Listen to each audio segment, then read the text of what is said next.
Hi, അപ്പൊ നമുക്ക് ചരിത്രത്തിന്റെ മറ്റൊരു ഭാഗത്തേക്ക് കടക്കാം. ഇംഗ്ലണ്ടിലെ മഹത്തായ വിപ്ലവം. എന്തുകൊണ്ടായിരിക്കും അതിന് ഇംഗ്ലണ്ടിലെ മഹത്തായ വിപ്ലവം എന്ന് പറയുന്നത്? കാരണം എന്താന്ന് വെച്ച് കഴിഞ്ഞാൽ ഒരു തുള്ളി ചോര പോലും പൊടിയാതെ നടന്നിട്ടുള്ള വിപ്ലവമാണ് ഇംഗ്ലണ്ടിലെ മഹത്തായ വിപ്ലവം. ലോകത്തിലെ പിന്നീട് നടന്നിട്ടുള്ള ഒരുപാട് ജനാധിപത്യ സമരങ്ങൾക്കൊക്കെ ഇത് മോട്ടിവേഷൻ ഒക്കെ ആയിട്ടുണ്ട്. പക്ഷെ രാജഭരണം പൂർണ്ണമായിട്ട് മാറ്റിയിട്ടുള്ള ഒരു വിപ്ലവമല്ല ഇത്. രാജഭരണം പിന്നെയും തുടരുന്നുണ്ട്. പക്ഷെ നിയന്ത്രിതമായിട്ടുള്ള ഒരു രാജഭരണമാണ് പിന്നീട് നമുക്ക് ഇംഗ്ലണ്ടിൽ കാണാൻ കഴിയുന്നത്. ഓക്കെ. അപ്പോ രാജാധികാരം ദൈവദത്തമാണ് എന്ന് ഇംഗ്ലണ്ടിലെ ട്യൂഡർ രാജവംശവും സ്റ്റുവർട്ട് രാജവംശവും വിചാരിച്ചിരുന്നു. ഇംഗ്ലണ്ട് ഭരിച്ചിരുന്ന രണ്ട് രാജവംശങ്ങളാണ് ട്യൂഡർ രാജവംശവും സ്റ്റുവർട്ട് രാജവംശവും. അതായത് രാജാവാണ് ഞങ്ങളെ നിയോഗിച്ചിട്ടുള്ളത്. അതുകൊണ്ട് നിങ്ങൾക്കൊന്നും പറയാൻ പറ്റില്ല. രാജാവ് എന്ന് പറഞ്ഞു കഴിഞ്ഞാൽ ദൈവം നിയോഗിച്ചിരിക്കുന്ന വ്യക്തിയാണ്. അപ്പൊ അതുകൊണ്ട് ജനങ്ങൾക്ക് ഇതൊന്നും പറയാനില്ല, ഞങ്ങൾക്ക് ഇഷ്ടമുള്ള പോലെ ചെയ്യും, ഞങ്ങൾ ദൈവത്തോട് മാത്രം ആൻസറബിൾ ആയിട്ടുള്ളൂ. അങ്ങനെ രാജാക്കന്മാരെ പിന്തുണയ്ക്കുന്ന ക്രിസ്തീയ സഭയായിരുന്നു ആംഗ്ലിക്കൻ സഭ എന്ന് പറഞ്ഞത്. രാജാക്കന്മാരുടെ അധികാരത്തിന് മുകളിലാണ് ജനങ്ങളുടെ അധികാരം എന്ന് വിശ്വസിച്ചിരുന്നത് ആരാണ്? പാർലമെന്റ് ആണ്. അതായത് ഈ പ്രഭുക്കന്മാരൊക്കെയാണ് രാജവംശത്തിൽ വരുന്നവര് മാത്രമല്ല ഉള്ളത്. അപ്പൊ പാർലമെന്റ് വിശ്വസിക്കുന്നത് എന്താണ്? രാജാക്കന്മാരുടെ അധികാരങ്ങൾക്ക് മുകളിലാണ് ജനങ്ങളുടെ അധികാരം എന്ന്. ഓക്കെ. അങ്ങനെ പെറ്റീഷൻ ഓഫ് റൈറ്റ്സ് എന്ന് പറഞ്ഞൊരു സംഭവം ഉണ്ടാക്കി. കാരണം രാജാവ് തോന്നിയ പോലെ പല കാര്യങ്ങളും ചെയ്തുകൊണ്ടിരിക്കുന്നുണ്ട്. അതായത് ഈ സൈന്യം ഉണ്ടല്ലോ, സൈന്യത്തിന് താമസിക്കാൻ സ്ഥലം വേണം. അപ്പൊ അതിനെന്ത് ചെയ്യും? പുള്ളി അറിയും പൗരന്മാരുടെ വീട്ടിൽ കയറിയിട്ട് താമസിച്ചോളാം.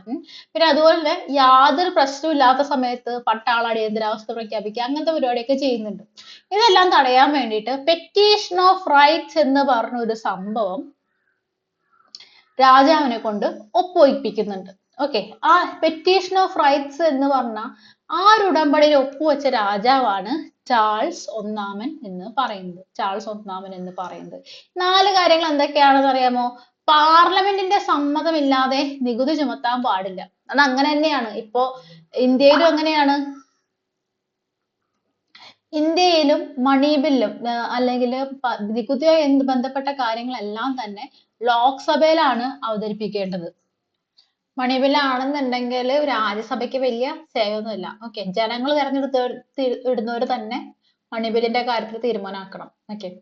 അതെല്ലായിടത്തും അങ്ങനെയാണ്. പാർലമെന്റിന്റെ സമ്മതം ഇല്ലാതെ നികുതി ചുമത്താൻ പാടില്ല. വിചാരണ കൂടാതെ ആരെയും തടവിൽ വെക്കാൻ പാടില്ല. അതിന്റെ അർത്ഥം എന്താണ്? വിചാരണ കൂടാതെ ഒരാളെ തടവിൽ വെക്കുക എന്ന് പറഞ്ഞു കഴിഞ്ഞാല് ഹേബിയസ് കോർപ്പസ് ലംഘിക്കുക എന്നാണ് അർത്ഥം. അല്ലെ? കണക്ട് ചെയ്ത് നോക്കണേ. ജനങ്ങളുടെ സമ്മതം കൂടാതെ അവരുടെ വീടുകളിൽ പട്ടാളക്കാരെ താമസിപ്പിക്കാൻ പാടില്ല. സമാധാന കാലത്തും പട്ടാള നിയമം നടപ്പിലാക്കുക. ഇങ്ങനത്തെ കാര്യങ്ങളെന്നെല്ലാം തന്നെ രാജാവിനെ പാർലമെന്റ് വിലക്കുന്ന ഉടമ്പടിയാണ് പെറ്റീഷൻ ഓഫ് റൈറ്റ്സ് എന്ന് പറയുന്നത്. ഓക്കെ. ചാൾസ് ഒന്നാമൻ എന്ത് ചെയ്തു? ഇതൊന്നും അനുസരിച്ചുമില്ല. മാത്രമല്ല പാർലമെന്റിനെ അങ്ങ് പിരിച്ചുവിടുകയും ചെയ്തു. എങ്ങനെയാണ്? 1629 മുതൽ 1640 വരെയുള്ള കാലഘട്ടം എന്താണ്? പാർലമെന്റിനെ പിരിച്ചുവിട്ടു 11 വർഷത്തേക്ക്. അങ്ങനെ കുറെ കാലം കഴിഞ്ഞ് എന്തുകൊണ്ടാണ് ആ രാജാവ് പിന്നെയും വിളിച്ചു ചേർത്തതെന്ന് അറിയോ? 1640 സ്കോട്ട്ലാൻഡുമായിട്ട് ഒരു യുദ്ധം വന്നു. യുദ്ധം വരുമ്പോ എന്താണ്? പണം സമാഹരിക്കണം. കാരണം എന്താണ്? പാർലമെന്റിന്റെ സമ്മതം ഇല്ലാതെ നികുതി ചുമത്താൻ പാടില്ല. നികുതി ചുമത്തിയില്ലെങ്കിൽ എന്തുണ്ടാവില്ല? പണം ഉണ്ടാവില്ല. അല്ലേ? അപ്പൊ പാർലമെന്റിനെ പിന്നെ വീണ്ടും വിളിച്ചുകൂട്ടി. ഇത് കുറച്ചു കാലം ഉണ്ടായിരുന്നു. 1640 മുതൽ 1649 വരെ ഉണ്ടായിരുന്നു. ഇത്രയും കാലം ഉണ്ടായിരുന്നത് കൊണ്ട് ഇതിനെ ഈ ഒരു പാർലമെന്റിനെ ലോങ് പാർലമെന്റ് എന്നാണ് അറിയപ്പെടുന്നത്. ഓക്കെ. അപ്പൊ രാജാവിന്റെയും രാജ്യത്തിന്റെയും ഒക്കെ സേനാനായകനായിരുന്ന മനുഷ്യനാണ് ഒലിവർ ക്രോംവെൽ എന്ന് പറയുന്നത്. ഒലിവർ ക്രോംവെൽ ഇത് വളരെ പ്രധാനപ്പെട്ട വ്യക്തിയാണ്. 1642 പുള്ളി എന്ത് ചെയ്തു? ഒരു ന്യൂ മോഡൽ ആർമിക്ക് രൂപം കൊടുത്തു. രാജാവിന്റെ കാര്യത്തിൽ എല്ലാവരും അതൃപ്തരായിരുന്നു. അപ്പൊ ഒലിവർ ക്രോംവെൽ ഈ ആർമിയൊക്കെ ആയിട്ട് ഭയങ്കര ശക്തനായിട്ട് മുന്നേറിക്കൊണ്ടിരിക്കുകയാണ്. 1649 ചാൾസ് ഒന്നാമനെ തൂക്കിലേറ്റി. ഓക്കെ. പലതരത്തിലുള്ള കുറ്റങ്ങളൊക്കെ ആരോപിച്ച് ചാൾസ് ഒന്നാമൻ രാജാവിനെ തൂക്കിലേറ്റി. എന്നിട്ട് 1649 മുതൽ 1660 വരെ ഒലിവർ ക്രോംവെല്ലിന്റെ നേതൃത്വത്തിലുള്ള ഭരണമാണ് നടക്കുന്നത്. ഈ ഭരണത്തെ കോമൺവെൽത്ത് കാലഘട്ടം എന്നറിയപ്പെടുന്നു. എന്താണ്? എഴുതിയെടുത്ത് വെക്കണം. കോമൺ വെൽത്ത് കാലഘട്ടം എന്നാണ് ഈ ഒരു സമയം അറിയപ്പെടുന്നത് കേട്ടോ. അപ്പൊ കോമൺവെൽത്ത് കാലഘട്ടത്തിൽ ഈ ഒലിവർ ക്രോംവെല്ലിന്റെ തോന്നിയ പോലുള്ള ഒരു ഭരണമാണ് നടക്കുന്നത്. തന്നോട് വിയോജിക്കുന്നവരെ മുഴുവൻ ഒലിവർ ക്രോംവെൽ എന്ത് ചെയ്തു? പാർലമെന്റിൽ നിന്ന് പുറത്താക്കി. അവശേഷിപ്പിക്കുന്ന പാർലമെന്റ് റം പാർലമെന്റ് എന്ന് അറിയപ്പെട്ടു. റം പാർലമെന്റ് എന്നറിയപ്പെട്ടത് ഒലിവർ ക്രോംവെല്ല് തനിക്ക് തോന്നിയവരെയൊക്കെ പുറത്താക്കിയതിന് ശേഷം അവശേഷിച്ച പാർലമെന്റാണ്. ഇങ്ങനെ തനിക്ക് ആവശ്യമില്ലാത്തവരെ, തനിക്ക് ഇഷ്ടമില്ലാത്തവരെ, തന്നോട് വിയോജിക്കുന്നവരൊക്കെ, അവശേഷിക്കുന്ന ആൾക്കാരൊക്കെ പുറത്താക്കുന്ന പരിപാടിനെ പ്രൈഡ് സ്പർജ് എന്ന് പറയും കേട്ടോ. പ്രൈഡ് സ്പേർജ് എന്ന് പറയും. ഓക്കെ. അപ്പൊ പ്രൈഡ് സ്പേർജ് ഏത് വിപ്ലവവുമായി ബന്ധപ്പെട്ടതാണെന്ന് ചോദിച്ചു കഴിഞ്ഞാൽ നിങ്ങൾക്ക് അറിയണം. ഏതാണ്? നമ്മുടെ ഇംഗ്ലണ്ടിലെ മഹത്തായ വിപ്ലവവുമായിട്ട് ബന്ധപ്പെട്ട കാര്യമാണ്. 1658 ഒലിവർ ക്രോംവെല്ല് മരണപ്പെട്ടപ്പോഴേക്കും ജനങ്ങൾക്ക് മടുത്തു. അവർക്ക് ചോദിച്ചു, രാജാവാണ് ഇതിൽ നല്ലതെന്ന്. അങ്ങനെ പഴയ രാജാവായ ചാൾസ് ഒന്നാമന്റെ മകനായിട്ടുള്ള ചാൾസ് രണ്ടാമനെ രാജാവാക്കി കേട്ടോ. ചാൾസ് രണ്ടാമനെ രാജാവാക്കി.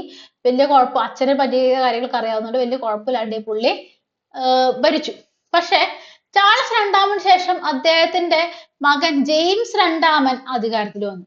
അദ്ദേഹത്തിന്റെ ഭരണം ജനങ്ങൾക്ക് അത്ര ഇഷ്ടപ്പെട്ടില്ല. അപ്പൊ ഈ ഭരണം അവസാനിപ്പിക്കാൻ വേണ്ടി ജെയിംസ് രണ്ടാമന്റെ മകളായിട്ടുള്ള മേരി ഹോളണ്ടിലെ വില്യമിനെ, ഒരു രാജവംശത്തിൽപ്പെട്ട വില്യം എന്ന് പറഞ്ഞൊരു രാജാവിനെ വിവാഹം കഴിച്ചിരുന്നു. ഇവര് രണ്ടുപേരെയും ഭരണം ഏറ്റെടുക്കാൻ വേണ്ടി ക്ഷണിച്ചു. അവര് സേനയായിട്ട് ഭരണം ഏറ്റെടുക്കാൻ വേണ്ടിയിട്ട് ഇംഗ്ലണ്ടിലേക്ക് എത്തിയപ്പോഴേക്കും ജെയിംസ് രണ്ടാമൻ എന്ത് ചെയ്തു? ഫ്രാൻസിലേക്ക് നാട് വിട്ടു. അങ്ങനെ യാതൊരു രക്തച്ചൊരിച്ചിൽ യാതൊന്നും തന്നെ ഇല്ലാതെ നടന്ന വിപ്ലവമാണ്. അതായത് ഇവര് വരുമ്പോഴേക്കും പുള്ളി നാട് വിട്ടു.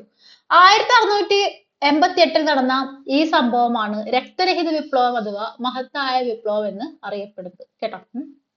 രക്തരഹിത വിപ്ലവം അല്ലെങ്കിൽ മഹത്തായ വിപ്ലവം എന്നറിയപ്പെടുന്നത് 1688 നടന്ന ഈ ഒരു സംഭവമാണ്.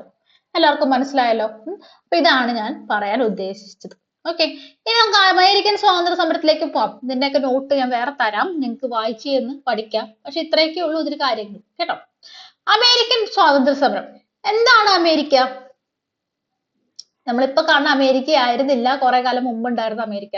ഇവിടെ റെഡ് ഇന്ത്യൻസ് എന്ന് പറഞ്ഞാൽ മനുഷ്യന്മാര് സമാധാനമായിട്ട് ജീവിച്ചുകൊണ്ടിരുന്ന ഒരു കോണ്ടിനെന്റ് ആയിരുന്നു.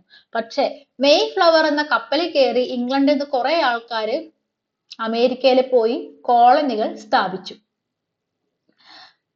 എവിടുന്ന്? ബ്രിട്ടനിൽ നിന്നും. അപ്പൊ ബ്രിട്ടന്റെ കോളനികളായിട്ട് ഒരു 13 കോളനികൾ അമേരിക്കയിൽ ഉണ്ടായിരുന്നു. റെഡ് ഇന്ത്യക്കാര് കൂട്ടക്കൊലകൾ ചെയ്യപ്പെട്ടു, കുറെ പേര് ആട്ടി ഓടിക്കപ്പെട്ടു. ഓക്കെ. പിന്നീട് അവിടെ ഉണ്ടായിരുന്നത് ബ്രിട്ടീഷ് പോപ്പുലേഷൻ ആണ് കൂടുതലും. റെഡ് ഇന്ത്യക്കാര് പണിക്കാരായിട്ടും ഏതൊക്കെ ഭാഗങ്ങളിൽ ഒതുങ്ങി ജീവിക്കേണ്ടി വന്നു. അപ്പൊ ബ്രിട്ടനെ സംബന്ധിച്ചിടത്തോളം അമേരിക്കയിൽ പോയിരുന്നവര് മുഴുവൻ ഞങ്ങളുടെ സിറ്റിസൺസ് ആണ്, അതുകൊണ്ട് ഞങ്ങളുടെ ജോലിക്കാരാണ് എന്നുള്ളൊരു നിലപാടായിരുന്നു. അപ്പൊ ബ്രിട്ടനിൽ നിന്ന് അമേരിക്കയിലേക്ക് കുടിയേറിയവര് 13 കോളനികളാണ് സ്ഥാപിക്കുന്നത്. ഓക്കെ. കോളനിക്കാരുടെ മേലിലാണെന്നുണ്ടെങ്കിൽ ബ്രിട്ടൻ എന്ത് ചെയ്യുന്നു? കൂടുതൽ കാശ് പിടിച്ചു പറിക്കാൻ വേണ്ടിയിട്ട് അസഹനീയമായിട്ടുള്ള ഒരുപാട് നിയമങ്ങൾ അടിച്ചേൽപ്പിക്കുകയാണ് ചെയ്യുന്നത്. ഓക്കെ. അപ്പൊ ദേ കണ്ടോ ഇവിടെ സപ്തവത്സര യുദ്ധം. സപ്തവത്സര യുദ്ധം എന്ന് പറഞ്ഞു കഴിഞ്ഞാൽ എന്താണ്? അത് ഫ്രാൻസുമായിട്ട് നടന്നിട്ടുള്ള യുദ്ധമാണ് സപ്തവത്സര യുദ്ധം എന്ന് പറയുന്നത്.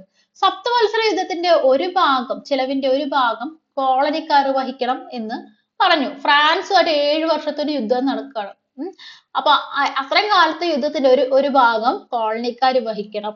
1651 നാവിക നിയമം നടപ്പിലാക്കുകയാണ്. നാവിക നിയമം എന്ന് പറഞ്ഞു കഴിഞ്ഞാല് കോളനികളിലെ സാധനങ്ങൾ ബ്രിട്ടീഷ് കപ്പലുകളിൽ മാത്രം കയറ്റുമതിയും ഇറക്കുമതിയും ചെയ്യാൻ പാടുള്ളൂ. അടുത്ത് 1764 ഷുഗർ ആക്ട് എന്ന് വെച്ചാൽ എന്താണ്? ഷുഗറിന്റെ മേൽ ചുമത്തുന്ന നികുതിയാണ്. അതുപോലെ തന്നെ 1765 സ്റ്റാമ്പ് ആക്ട്, അതായത് കോളനികളിലെ സകല രേഖകളിലും ബ്രിട്ടനിലെ സ്റ്റാമ്പ് പതിക്കണം. 1764 കറൻസി ആക്ട്, അതായത് ബ്രിട്ടൻ പറയുന്ന കറൻസി തന്നെ ഉപയോഗിക്കാൻ പാടുള്ളൂ. 1773 ടീ ആക്ട്, അങ്ങനെ ടീക്ക് മേലെ നികുതി ചുമത്തുന്നു. ഇത്തരം കാര്യങ്ങളൊക്കെയാണ് അമേരിക്കൻ സ്വാതന്ത്ര്യ സമരത്തിലേക്ക് നയിക്കുന്നത്. അമേരിക്കൻ സ്വാതന്ത്ര്യ സമരം പെട്ടെന്ന് ഉണ്ടാവാണ്ടായ കാരണം എന്ന് പറയുന്നത്, ഈ ഡേറ്റ് നിങ്ങൾ ഓർത്ത് വെക്കണം, പലപ്പോഴും പരീക്ഷയ്ക്ക് ചോദിക്കാറുള്ളതാണ്. 1773 ഡിസംബർ 16 നടന്ന ബോസ്റ്റൺ ടീ പാർട്ടി ആയിരുന്നു. ബോസ്റ്റൺ ടീ പാർട്ടി എന്ന് പറഞ്ഞു കഴിഞ്ഞാൽ ഒരു പാർട്ടിയാണെന്ന് വിചാരിക്കരുത്. അന്നത്തെ ദിവസം, ആനിയല്ല, അന്നത്തെ ദിവസം തുറമുഖത്ത് നങ്കൂരമിട്ടിരുന്ന കപ്പലുകളിൽ കയറി തേയിലപ്പെട്ടികൾ കടലിലേക്ക് വലിച്ചെറിഞ്ഞു. ഓക്കെ, അന്നത്തെ ദിവസം തന്നെ എന്താണ്, തുറമുഖത്ത് നങ്കൂരമിട്ടിരുന്ന കപ്പലുകൾ കയറി തേയിലപ്പെട്ടികൾ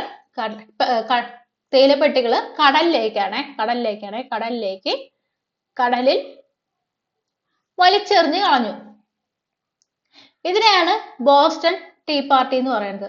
തുടർന്ന് ബ്രിട്ടനുമായിട്ടുള്ള ബന്ധം വളരെ മോശമാവുകയാണ്. അങ്ങനെ കോണ്ടിനെന്റ്, ഈ വൻകരയിലെ മുഴുവൻ ആൾക്കാരും ഒരുമിച്ച് സംയോജിച്ചുകൊണ്ട് പല കാര്യങ്ങളും തീരുമാനിക്കുകയാണ്.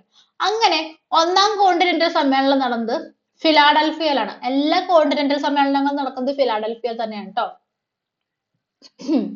വർഷം 1774 സെപ്റ്റംബർ 14. ജോർജിയ ഒഴികെയുള്ള എല്ലാ കോളനികളും എന്ത് ചെയ്തു? ഈ ഒരു സമ്മേളനത്തിൽ പങ്കെടുത്തു.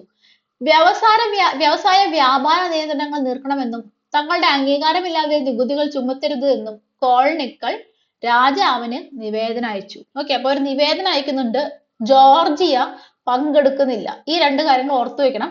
1774 സെപ്റ്റംബർ 4 സംഭവം നടക്കുന്നത് എന്നുള്ള കാര്യം ഓർത്തു വെക്കണം. ഓക്കെ, രണ്ടാം കോണ്ടിനെന്റൽ സമ്മേളനം തൊട്ടടുത്ത വർഷം ഫിലാഡൽഫിയയിൽ തന്നെയാണ് ചേർന്നത്. ഇവിടെ നടക്കുന്ന ഒരു പുതിയ കാര്യമാണ്, ജോർജ് വാഷിംഗ്ടണിനെ തങ്ങളുടെ സൈനിക നേതാവായി തെരഞ്ഞെടുത്തു. ഓക്കെ, അപ്പൊ തന്നെ തോമസ് പെയിൻ എന്ന് പറഞ്ഞിട്ടുള്ള ഒരാള് കോമൺ സെൻസ് എന്ന പേരിൽ ഒരു ലഘുലേഖകള് പുറപ്പെടുവിക്കുകയാണ്. ഇതില് ബ്രിട്ടനിൽ നിന്നും വേർപിരിയുന്നതാണ് കോളനികളെ സംബന്ധിച്ച് വിവേകപൂർണമായ പ്രവൃത്തി എന്ന് സ്ഥാപിച്ചിരുന്നു. എന്താണ്? ബ്രിട്ടനിൽ നിന്നും വേർപിരിയുന്നതാണ് കോളനികളെ സംബന്ധിച്ച് വിവേകപൂർണമായ പ്രവൃത്തി എന്ന് സ്ഥാപിച്ചു. കോളനികൾ ഒന്നുചേർന്ന് ബ്രിട്ടനിലെ രാജാവിന് സമാധാനപരമായി ഒലിവ് ബ്രാഞ്ച് പെറ്റീഷൻ തള്ളി. അതായത് എങ്ങനെയെങ്കിലും യുദ്ധം ഒഴിവാക്കാൻ വിചാരിച്ച് ഒലിവ് ബ്രാഞ്ച് പെറ്റീഷൻ അയക്കുകയാണ്. പക്ഷെ രാജാവ് ഇത് തള്ളിക്കളഞ്ഞു.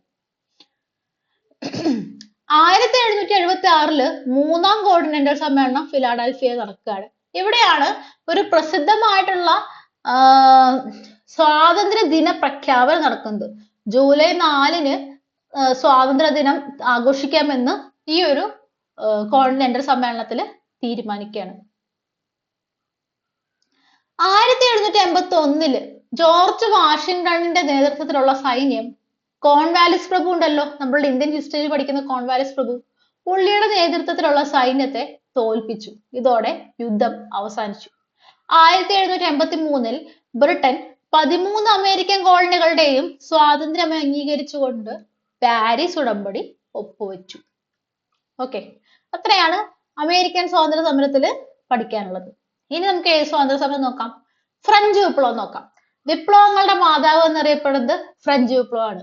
അമേരിക്കൻ സ്വാതന്ത്ര്യ സമരത്തിനൊന്നും അങ്ങനെ ഒരു പേര് വരില്ല. കാരണം എന്താ വെച്ച് കഴിഞ്ഞാൽ അവിടെ സ്വാതന്ത്ര്യം കിട്ടിക്കഴിഞ്ഞിട്ടും അടിമ വ്യാപാരവും സ്ലേവറി അവിടെ നിലനിൽക്കുന്നുണ്ടായിരുന്നു. അപ്പൊ അതുകൊണ്ട് അതൊരു കറക്റ്റ് ഒരു ജനങ്ങൾക്ക് അധികാരം കിട്ടിയ ഒരു വിപ്ലവം ഒന്നായിട്ട് പറയാൻ പറ്റില്ല.